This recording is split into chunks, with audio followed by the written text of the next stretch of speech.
Hello, this is Lew. I wanted to share a photo with you real quick here. It's from a brother that sent something that he saw flying in the air around Area 51 recently. It's an actual photo of some kind of an unidentified object. Huh?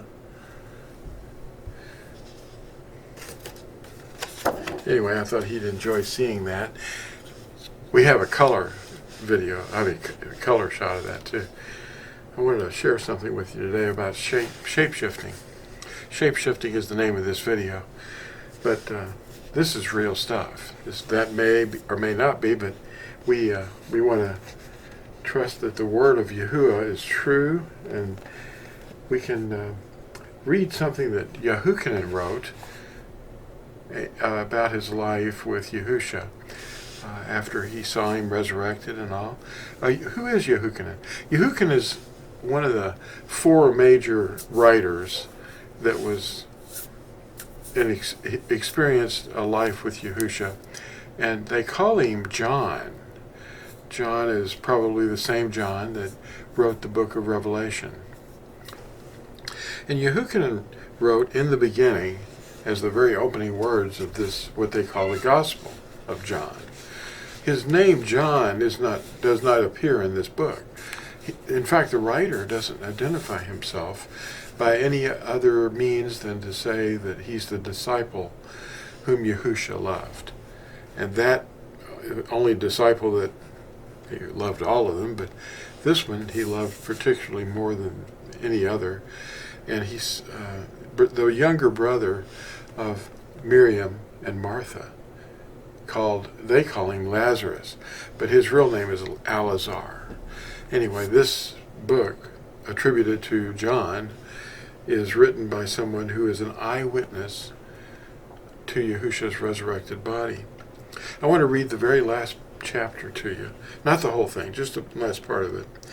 There's a conversation going on over a fish breakfast, and the resurrected Yahusha has just finished asking Kepha, "Do you love me?" Well, they focus on that, and that's good. But here's more. Just after that conversation, they got up after he said, "Shimon of Yonah, do you love me?" And anyway, he's telling him to feed his sheep. So after breakfast, they're walking away, and Kepha is walking beside Yahusha.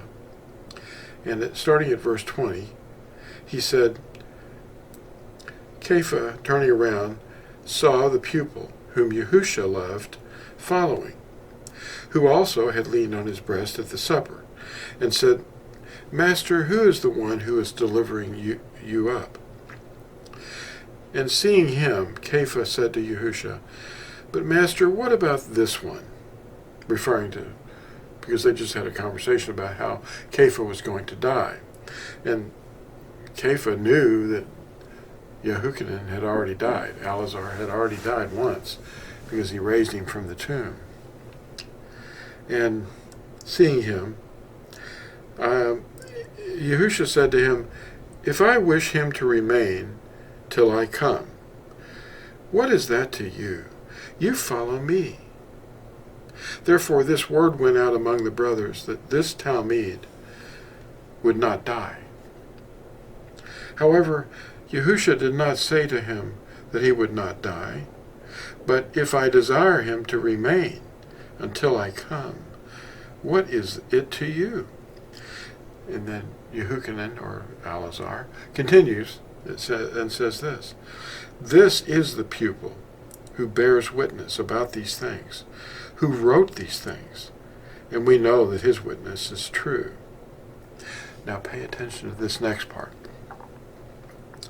Now there is much else that Yahusha did, and if every one of them were written down, I think that the world itself would not contain the written books. Amen. Now what other things could Yahushua be talking about? Well, in another book of mine, I entitled it The Lie. right here. You'll see this on Amazon, but anyway, starting around page 52, there's a record that I quoted. It's an English translation, of course, but I quoted this letter. The name of the subheading on page 52 is Pillar of Fire, Burning Bush, and Shapeshifting. There exists an unverified account of Pilate about Yahusha in his second letter to Kaiser. That's the Caesar. The real pronunciation is Kaiser. The transliterations and parentheses are my modifications to the translated letter from Pilate. And here's the letter in translation. Pontius Pilate to Tiberius Kaiser, the Emperor, greetings.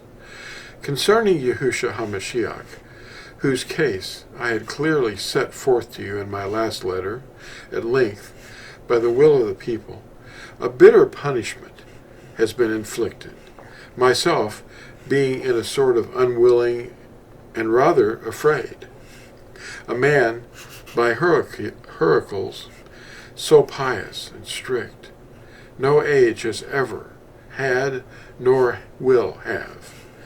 But wonderful were the efforts of the people themselves, and the unanimity of all the scribes and chief men and elders to stake this ambassador of truth. Notwithstanding that their own prophets, and after our manner, the Sibyls, warned them against it, and supernatural things or signs appeared while he was hanging on the stake. And, in the opinion of philosophers, threatened destruction of the whole world. His disciples are flourishing in their work, and the regulation of their lives not belying their master. Yea, in his name, most beneficent. Okay. Had I not been afraid of the rising of a sedition among the people, who were just on the point of breaking out, perhaps this man would still have been alive to us. Although urged more by fidelity to your dignity than induced by my own wishes, I did not, according to my strength, resist that innocent blood, free from the whole charge that was brought against him, but unjustly, through the malignity of men, should be sold and suffer, yet, as the Scriptures signify, to their own destruction. Farewell. And that was on the 28th of the third Roman month. Pilate's first letter is the most interesting and remarkable. He described Yahusha as having the ability to alter his appearance and even appear as a completely different person, as several people would look upon him at the same time. To one person, he could appear aged and ruddy and tanned, and to another as a young, pale, smooth-skinned lad. This miracle allowed him to pass through their midst, undetected. Although scoffed at today by modern sophists as fantasy, Pilate's letters speak to the veracity of Yahusha's existence and abilities. There is really no way to tell if this letter to Kaiser is real or authentic. But if it is, it would have been sent to Rome and passed around over the centuries, and may be somewhere in the original Latin among the secret files in the Vatican archives. It's probably more difficult to see than the menorah. Titus and Vespasian took the menorah from Jerusalem in 70 CE. Yahusha would have had no problem shape-shifting at all, even to appear differently to multiple people at the same time, at the same moment. The idea of someone making up such a story as this from that time period would be highly improbable. The backstory of why Yehuda, or Judas, arranged to betray Yahusha with a kiss makes more sense if we understand how Yahusha could disguise his appearance. A manuscript discovered in Egypt in the Coptic language is the source of the information and discussed in a book by Rolof van den Broek, emeritus professor of the history of Christianity at Utrecht University in the Netherlands. The author reveals how the manuscript tells how Yahusha was arrested late on the third night of that week, and not on the night the circus has been teaching, the fifth night of the week, Thor's day. The professor's book is confirming what many people now know to be true. In the commonly accepted story, turn the page,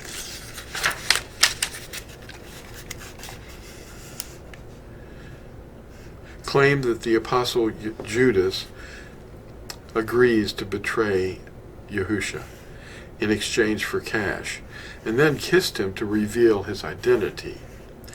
The newly deciphered text explains that far from a sign of affection or guilt, the kiss was Judas's way of forestalling any shape-shifting confusion. The Jews said to Judas, "How shall we arrest him? For he does not have a single shape, but his appearance changes. Sometimes he is ruddy, sometimes he is white, sometimes he is red, and sometimes he is wheat-colored. Sometimes he is pallid, like ascetics, and sometimes he is a youth, and sometimes an old man." Unquote. It reads, "For a man who could walk on water, raise the dead, feed 5,000 people with just a single loaf of bread and a fish, and turn water into wine, such abilities are perhaps unsurprising." But shape-shifting is not the only superpower the ancient manuscript attributes to Yahusha. It also says that he could even turn himself invisible. Back then, it was looked after by monks at the monastery of St. Michael in the desert of northwest Egypt, south of Cairo. The text was discovered in 1910, and the following year it was brought along with other manuscripts by the wealthy Wall Street financier J.P. Morgan. Morgan's collections were later given to the public, and they are now kept in the Morgan Library and Museum in New York City. I thought you'd like that. Just hearing a few other ideas, but shape-shifting is not outside the possibility. I mean, he was a burning bush. He was a pillar of fire going through the desert. So, and according to the report we just read in the Gospel, in the Gospel of John, he can do anything. Thanks for watching, and we'll see you in the next exciting video. Bye.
you.